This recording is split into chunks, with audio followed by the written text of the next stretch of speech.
Jaanus, kuidas jätta kohalikud tööd kohalikele elanikele? Just. Sorry, et ma mõtlesin 2 mõtet. Ei, ja see on suurepärane. et saab rohkem.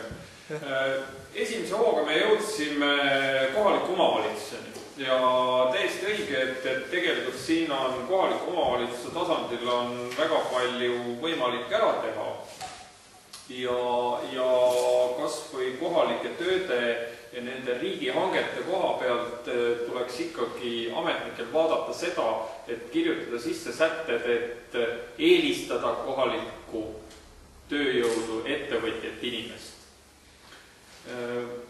See nagu, jah, selle juures me peatusime ikka päris põhjalikult. Läks tuliseks. Jah, meil läks natukene tuliseks. Et mõtted paigalt ära.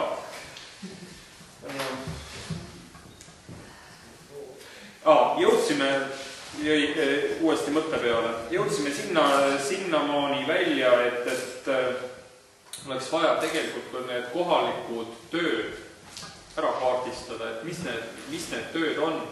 Ja teistpidi jõudsime ka mitte tööde, vaid lausa toodeteni, jõudsime Taaramäe välja, et tegelikult Taaramägi on väga hea objekt ja näide, et tegelikult mida müüa ja mida ettevõtlusega seondada, et tegelikult on ju me jõudsime ka selle maheda tooteni, et mis asi Taaramägi on, Taaramägi iseenesest ongi mahe. Et see muru ja päike ja mets seal peal ja küngased, see on mahe, et see juurikas, mis mullasest tuleb, et ainult see peab olema mahe, et tegelikult võib olla ka see loodus ja see, et müüa inimestele seda platsi, sa saad mahedalt kasvanud rohu peale telgi panna ja mahedat päikest ja õhku nautida. Et loodame, et see Taaramägi ikkagi alles jääb.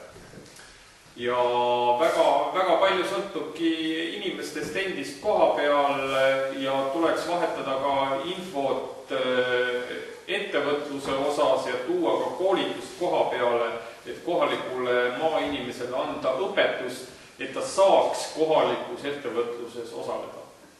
Suurepärane.